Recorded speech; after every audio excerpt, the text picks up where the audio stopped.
Yes, our next session is by Rajaram Venkataramani ji.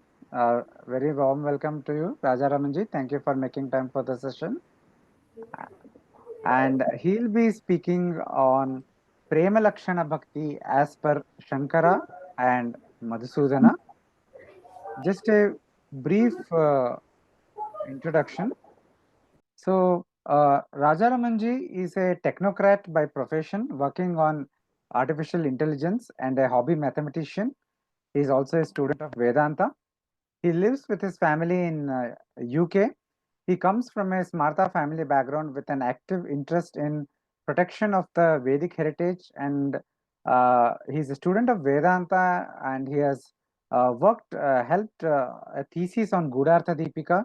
So he's very familiar with the works of Madhusudana Saraswati ji.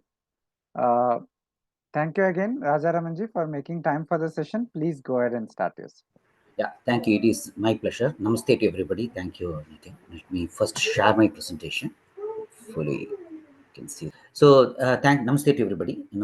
As Nitin Sridhar mentioned, the topic I have been given is Prema Lakshana Bhakti as per Shankara and Madhusudana.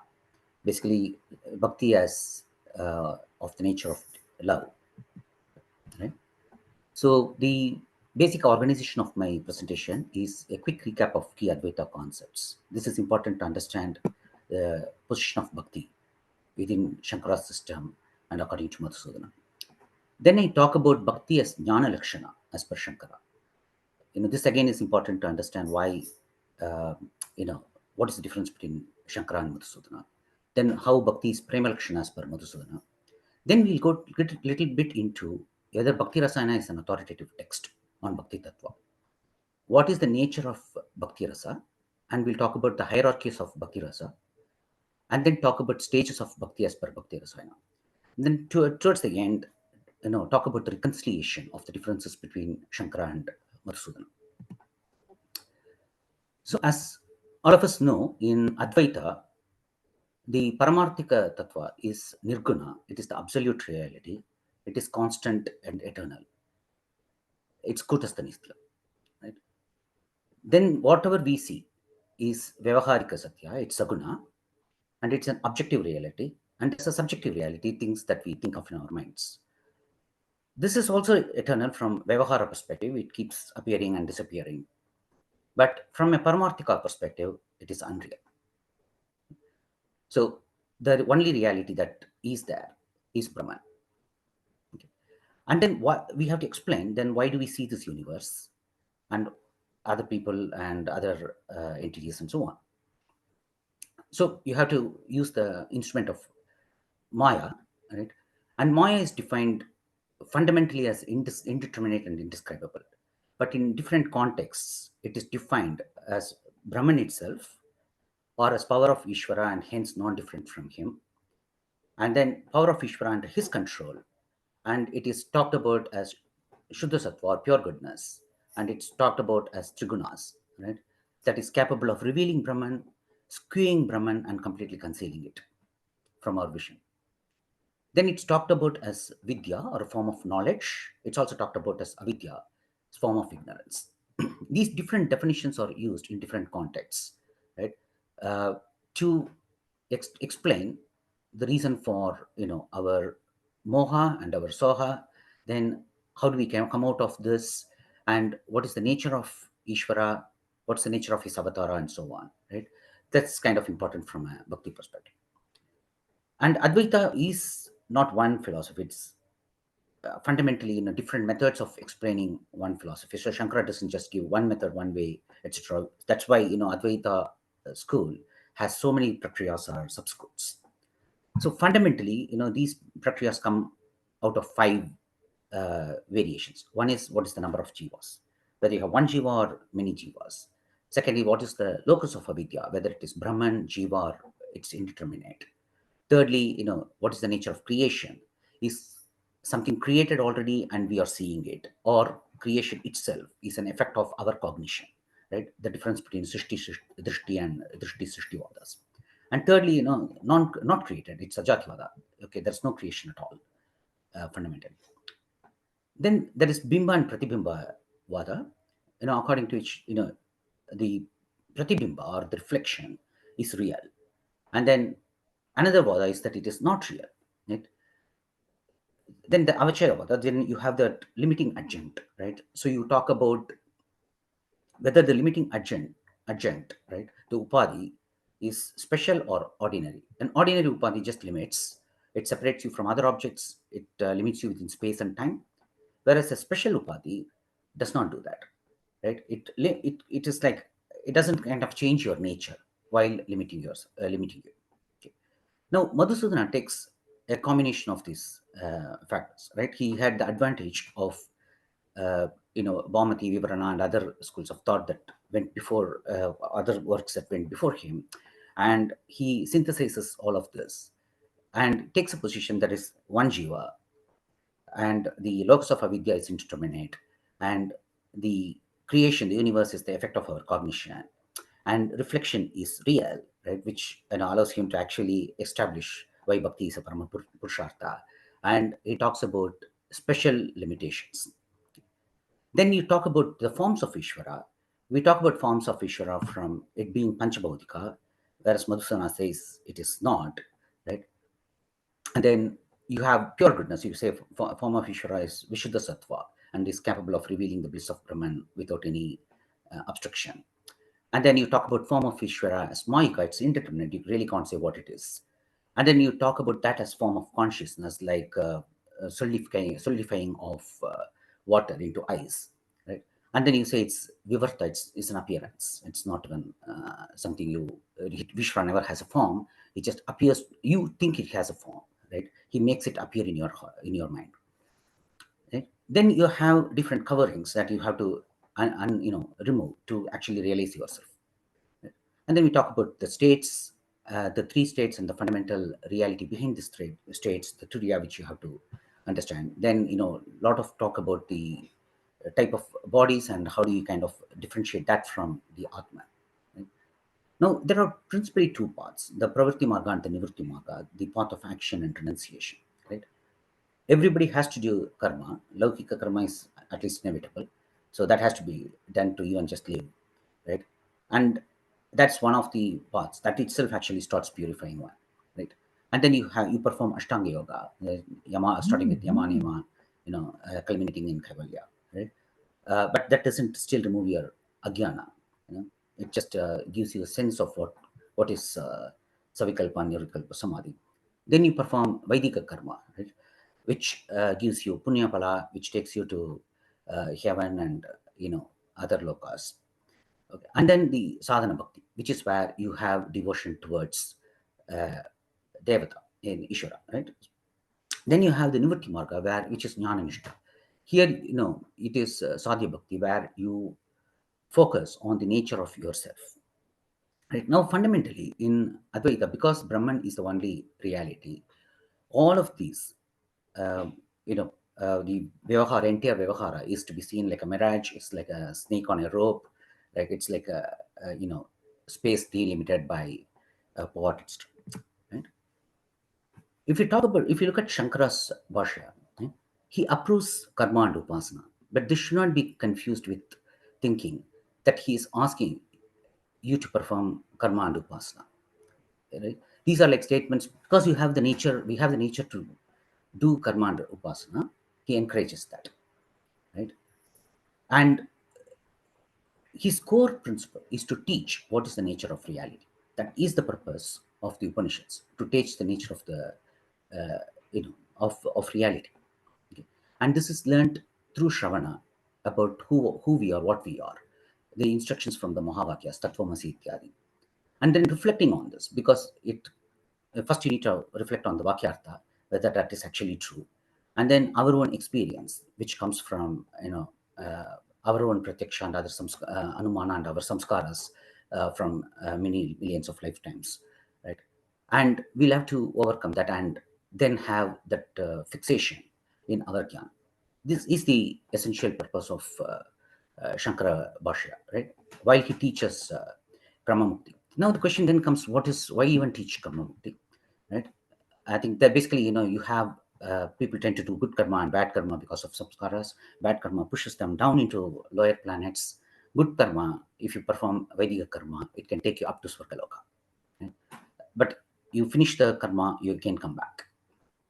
But if you engage in Brahma Vidya or Upasana of the Upanishads, right, you can cross over, a portion of Brahmaloka. Like good karma can take you up to Brahmaloka, but it will still come back. But there is a portion of the Brahmaloka called the Viracha river. When you cross it over, you get to a point, right, where you do not return. Okay, and this is the Karma Mukti. So there are vidyas like Paryanka Vidya and other vidyas which are being described as to how to get there. Right? Now, this bhakti or this upasana is what is it is dualistic by nature. You are worshipping some other deity, you are trying to go to some other loka, and this is being talked about. Then why even this should be given if the purpose of the Upanishads is to realize yourself as Brahman? This is because while it is very difficult here on Guloka to differentiate Atma from Anatma, it's like reflection of Atma on a mirror. The Katha Upanishad says, right? It's even more difficult in Swargaloka, to be honest, because it's like reflection on moving water.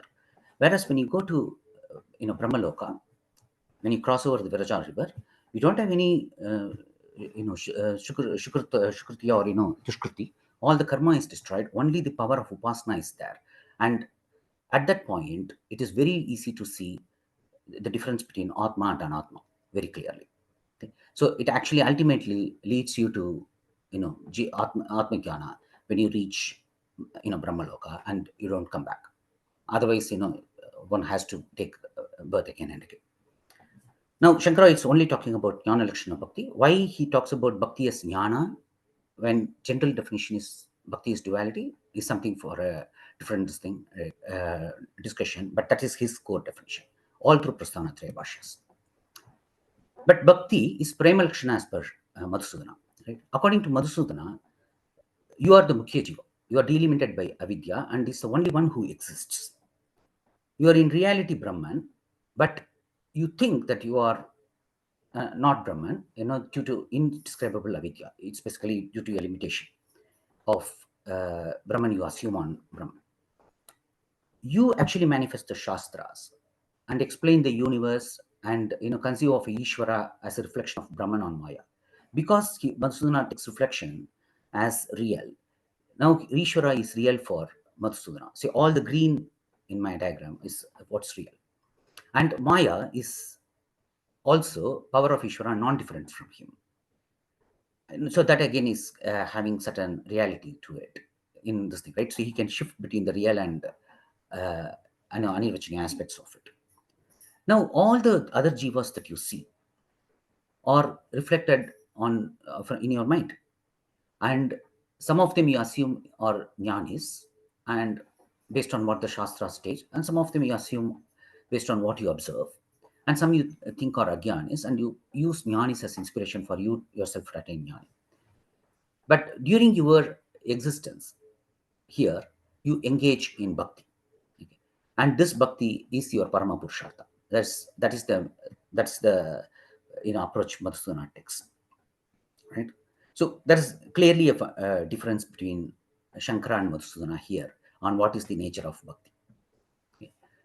But one could always argue that Bhaktirasayana is not an authoritative text. Generally people might write some good poetry, might glorify something, so it may be a text like that. But we can't say this because in Gudartha Deepika, Madhusudana clearly states that the reader should refer to Bhaktirasayana for details on bhakti. So Bhaktirasayana is for that reason, and a few others I will cite below, is an important text and is representative of Madhusudana's views on bhakti. So he talks about three types of devotion, as we know, like that I am his, he is mine, and I am he. And the when I was when he talked to a lot of people, one of the common misconceptions I see is that these are three levels, and the first two are dualistic, and the third is non-dualistic, which is not true, right? Even when you think I am his, in Madhusudana's scheme of things, the difference has vanished. Right? So he says, even when the difference vanishes, hey Bhagavan, I am yours, you are not mine. For the wave belongs to the sea, never the sea to the wave. Right? So even in that dualistic, bhakti, that apparently dualistic bhakti of Madhusudana, it's non-dualistic. And in fact, there are some places where he, uh, does not think that limiting Ishvara as separate from you is conducive to bhakti even. So he doesn't even accept Dvaita bhakti. Of course, he also glorifies Dvaita bhakti, but that is the position he takes. The other thing is that even in Advaita Siddhi, as Dr. Niranjan Saha was mentioning, he does not compromise his commitment to bhakti. Right? And in Bhaktirasayana, he does not compromise his commitment to Advaita. So if you see the different Ullasas of Bhaktirasayana, right, he talks about Advaita, right? So it's never compromised, right? That's one of the key things, right? And lastly, he's never, like, I think Niranjan mentioned it, so I don't want to repeat it. But if you see, he talks about Krishna being the highest reality, and he's more attracted to his beautiful form and dark, fresh, cloud, dark cloud like face and so on, right? But what is really important is, despite being a staunch Advaitin, Madhusudana clearly expresses his preference for Saguna Upasana rather than Nirguna Nishta. Like he says, if some yogis with their mind controlled by the practice of meditation see the attribute and actionless supreme light, let them see it. As for me, let the wondrous blue effulgence that runs and plays on the banks of river Yamuna may long be the delight of my eyes. Right? So very clearly his mind is fixed on Saguna Upasana. So what is the nature of Bhaktirasa? Right? See, in the first Ullasa of Bhaktirasayana, after invocation, Madhusudana defines it. He says Bhakti to Mukunda. So it gets very specific here, right? And that it is to Mukunda. And even in Shiva Stotra and all that, he sometimes interprets Shiva as Vishnu. He says Bhakti to Mukunda mixed with 9 sentiments and pure is the highest goal of human life. So the 9 sentiments are in the apparently dualistic way, and the pure is the Nirguna Bhakti, is the highest goal of human life. Then he says, the elixir of bhakti should be drunk by one who is afflicted by the ills of material existence, as it is the cure for that. It's interesting because Bhakti Rasayana, the Rasayana itself means elixir, but Bhakti Rasayana is also uses double innuendos. Bhakti Rasayana also means that it's a path of Bhakti Rasa, the path of attaining the supreme through the mellows of devotion. Right? But he says, one should drink the elixir of devotion. Then he cites Bhagavatam, right? Basically, as long as one has not developed indifference to the world and desire for Harikatha, one should perform karma. Right? So he's such a bhakta who is indifferent to the world and is attracted to Harikatha, is free from the limitations of this Varna and Ashrama. Right? So this is a position taken Baladev much later on the Nirapeksha Bhakti, right? Where Nirapeksha Bhakta is an ideal and he's free from karma and Varnashrama dharma. Of course, in Advaita Sampradaya, we clearly say that this is uh, not the case. You always have to perform karma and do, upasana. And in fact, it's also supported by Upanishads, which say that you can't ignore karma and just perform upasana. And that's those kind of statements are there. But essentially, it's the position he accords to bhakti. Then he defines bhakti as a modification of the mind, melted by Harikatha, that has become like a continuous stream flowing towards Bhagavan. Very clearly, following Bhagavatam, he talks about bhakti as manovriti. Now, then he further elaborates, right, how the mind is melted. Right, the mind is melted by desire. Right, it's maybe desire for material things, maybe desire for Bhagavan. It's maybe desire for other lokas. It may be anger at what happens to Bhagavan or his bhaktas. It may be affection due to some of the qualities that Bhagavan exhibits, or joy when you hear about Krishna Katha and you see the Ullasa that Krishna exhibits. that actually catches on you. So it's the joy that attracts you, and it's grief. It could be one's personal grief, or it could be grief at what devotees Bhagavatas suffer in the kathas. And as you enter into the Harikatha, one might actually experience that emotion and compassion for other living beings, and so on and so forth, countless emotions, right? What these emotions do is actually it melts the mind, and in the molten mind it leaves a samskara, an impression, right? And if that samskara is deeper, then that vasana kind of lingers on. And if that is when you have that deep if it's melting, it's very pure, then the impression is very strong, and you have a bhava, right? Now you're not just attracted to Bhagavan, but you're attracted to Bhagavan in a particular bhava. Right? We'll talk about that in the next one. And then that attraction to bhava is, that impression of bhava is so strong, then it becomes bhavana, where that effort is made to get deeper and deeper into bhava, right? This impression is permanent. When the mind becomes hard again, due to its other samskaras, this impression does not go away, and Bhagavan is caught, is kind of caught there. Then he now elevates bhakti. Up till this, its bhakti is just manovriti. Then he elevates bhakti. He says the form of the object of bhakti rasa is the supreme bliss, which is true. You have bliss, that's why you are actually performing bhakti. And he said that this is Bhagavan himself. Now bhakti is now elevated from being a mental mode to Bhagavan. Here he uses the Pratibambavada to say that Bhagavan is real, and hence bhakti is real, right? So it's not different from Brahman. So he's actually elevating it above. And he further asserts that, right? So he says the Bhagavan is pure consciousness and bliss. In fact, it's important to note that he uses the term Bhagavan rather than Ishvara, right? To talk about more about the Saguna aspect of it. Of course, even Ishvara could refer to Saguna, but more about the Saguna aspect of it. Then he says the cause Parabrahman appears as effect due to Maya. Right? So it's like it's a reflection, but it's actually the Parabrahman who actually appears as Krishna, and it appears due to Maya, right? And here he kind of doesn't stop there. This is where I think it's important. Up till this point, he only talks about the different sentiments and how Bhakti Rasa is non-different from Bhagavan and non-different from Brahman. Then he talks about momentary disappearance of Maya, right? And he says at that point, Bhagavan basically removes that veil of Maya and reveals Parabrahman through Bhagavan himself, through himself, right? Like we see in Mahabharata, and it's quoted in Brahma Sutra also, where Krishna tells Narada that what you see here is not my ultimate nature, and I have an ultimate nature of pure consciousness and bliss. Right? So that Brahman becomes the rasa. At that point, this Brahman becomes the rasa, right? So that's the gradation he gives here, right? So the nature of bhakti rasa. So essentially, bhakti rasa is non-different, from Brahman himself, right?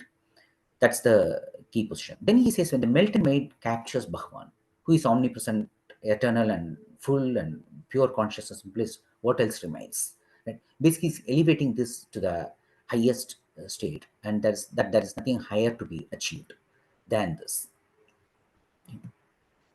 And he categorizes bhakti rasa. So in the previous slide, I was talking about the different uh, stages or kind of classification of bhakti, right? As a manovriti, then a reflection of Bhagavan himself on the mind, and how it's not different from Brahman. Right? And he has a classification of bhakti rasa. Right? The bhava could be dasya, of servitude, or sakhya, or vatsalya, right? Parental and conjugal. And these are towards the Saguna Brahman or the Sakara Brahman, the Brahman with form. Right? And then there is Shanta, which is towards, typically towards Nirguna Brahman. It's very difficult to have a very neutral bhava towards Krishna, because he is attractive, and when you see an object with attributes, you get some, a kind of emotion associated with that. So he categorizes Nirguna Bhakti or Shantarasa as the highest. And in this, he very closely follows the scheme of Vopadeva, Hemadri, Lakshmidhara, and Sridhara. Of course, Hemadri and Lakshmidhara have few other rasas, but they are all subcategories of one of these 5 rasas. What would help see the contrast is how Jiva roles Shringara places Shanta at the bottom of the hierarchy, right? So in Jiva Goswami is scheme of things, Shanta rasa is the lowest, and Shringara is the highest. He calls it Madhurya, right? So basically, that is because in the Gaudiya theology, it is the Brahman or Brahmajyoti is an effulgence of Krishna, and one who actually attains Brahman is somewhat limited in realizing, Bhagavan. Whereas in Madhusudana's view, Shanta is the highest. Then often, the moksha is rejected. So that's a very common thread you see. So while Shanta is at the highest, Madhusudana also talks about moksha is insignificant, not required, etc. Right? And then, he does not, while he categorizes this bhakti rasas, he does not say that one can have only one type of rasa, everybody should aim to get Shanta rasa or something like that. Right? His basic position is that you could have a Sthayi Bhava in any particular Bhava. It could be Dasya, it could be Sakya, it could be Vatsalya, etc. And that fits well with, the different Puranic characters, who are expressing bhakti rasa towards Bhava. Then he also gives a practical scheme or way to attain this, devotion, right, or the bhava. He says that you start with servicing the holy. Right? Basically, we've all heard the story of Narada, who by serving Brahmanas attained, the life as a birth as Narada in the next kalpa. So one of the first things is to start with service of the, Brahmanas and Bhagavatas, and then become fit for compassion through your humility and other good characters. They actually, you kind of become fit for their compassion, right? And then bhakti enters in your heart. Then you get some shraddha in the disciplines of the holy people. So you see whatever they are doing in terms of becoming indifferent to the world, hearing harikatha, maybe performing upavasas and all those things. You kind of get some kind of shraddha into that. Then he says one starts hearing harikatha. Okay, that's where the melting of the heart starts. So you have to hear the harikatha. That is his main recommendation, right? And then the arising of the bhakti lata, the sprout of prema arises in the heart. Right? One gets attracted to Bhagavan. Then one realizes one's Swarupa as Brahman. Okay. So we saw in that previous slide where Bhagavan momentarily unveils and shows his nature. Right? So the Jivan Mukti or Atma Jnana arises in the Bhakta by the grace of Ishwar. Then there's complete continuous increase in prema. Right? So in the introduction to Gudartha Deepika also he talks about it. He talks about it in Bhaktirasayana. After attaining Jivan Mukti also, prema continues to increase. So it's not just a samskara from the previous stage of Ajnana where you had sadhana bhakti and then it stops. After you attain Jnana, it continues to actually grow, which is actually a very interesting question that he takes. And when you do this, there is a direct realization of Hari. So when the mind has become Vishuddha Sattva, he appears in the heart and you actually see him outside as well. And that Bhagavad Sakshatkaram happens. And there is a spontaneous absorption in Bhakti. Right? So you get, then there is nothing higher than Bhagavan. So naturally one gets increasingly attracted to Bhagavan. And he starts seeing the whole universe as his form and is completely blissful in the whole exercise. And not only that, just like you kind of the thread that is used to tie the flower gets some of the smell of the flower, right?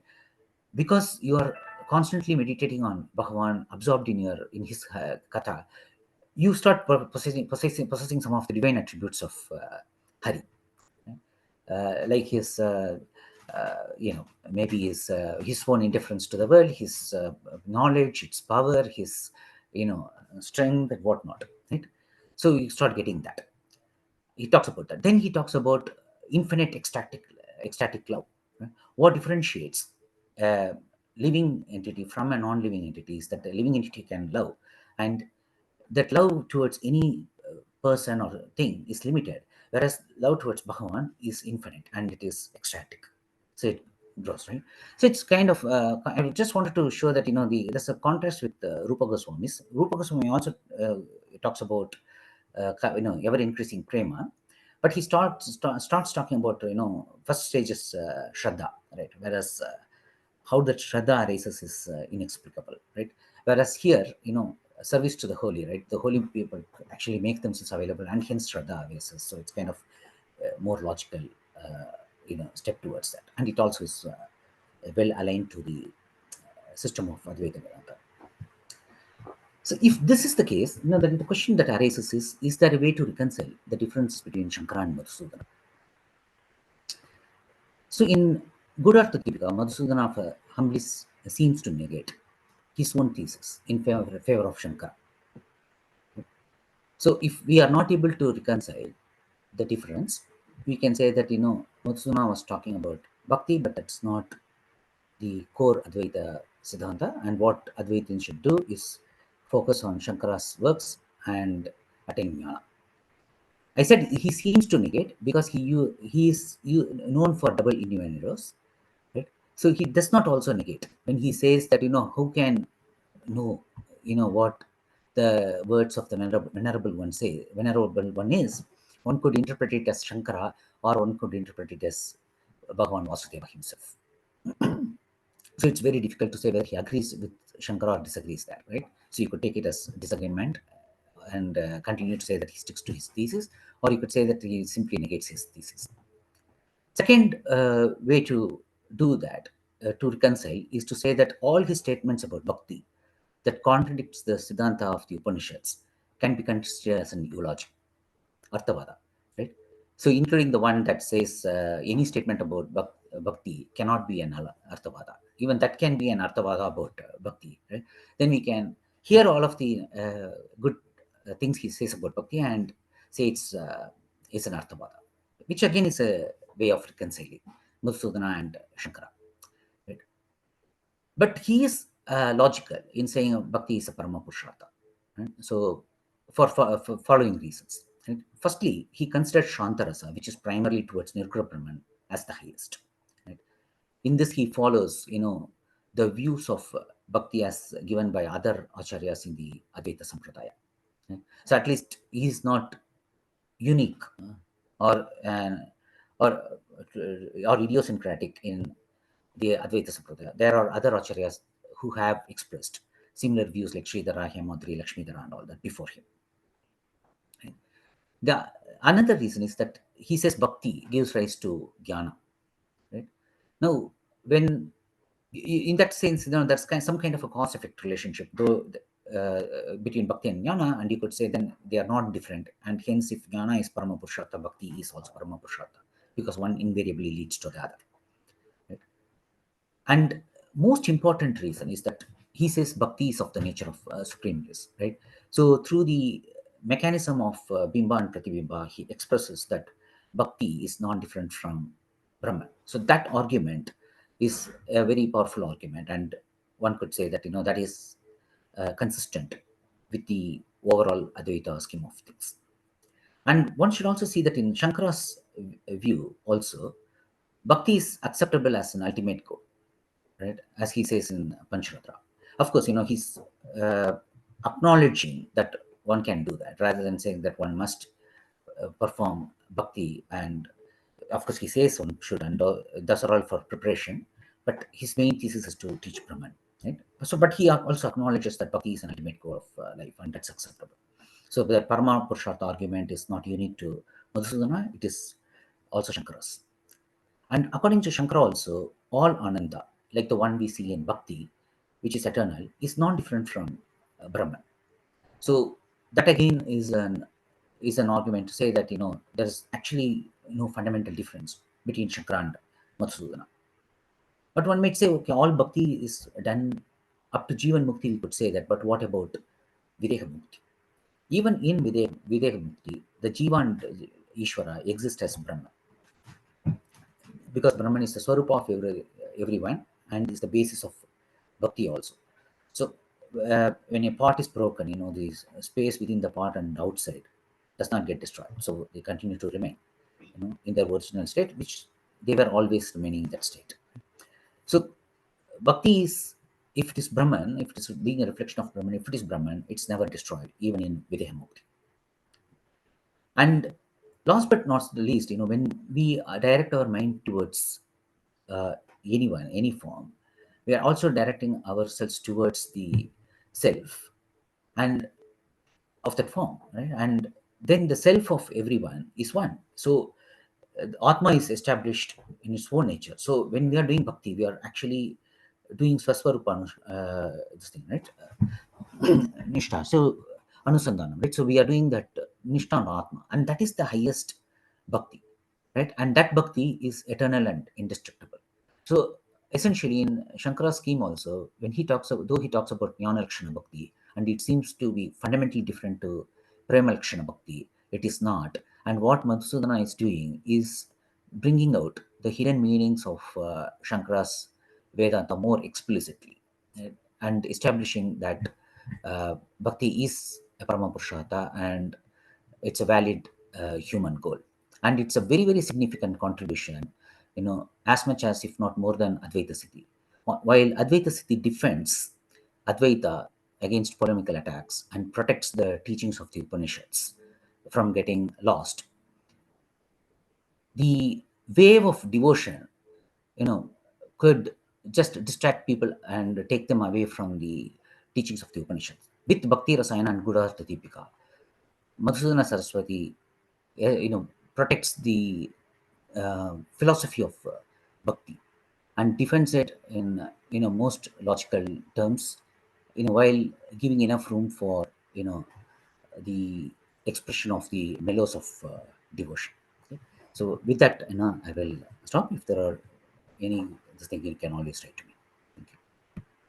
Thank you, Rajaramanji, for a wonderful overview of a contentious topic about apparent differences, supposed differences between Saraswati, Swamigal, and Shankaracharya. Thank you for a wonderful overview of the issue.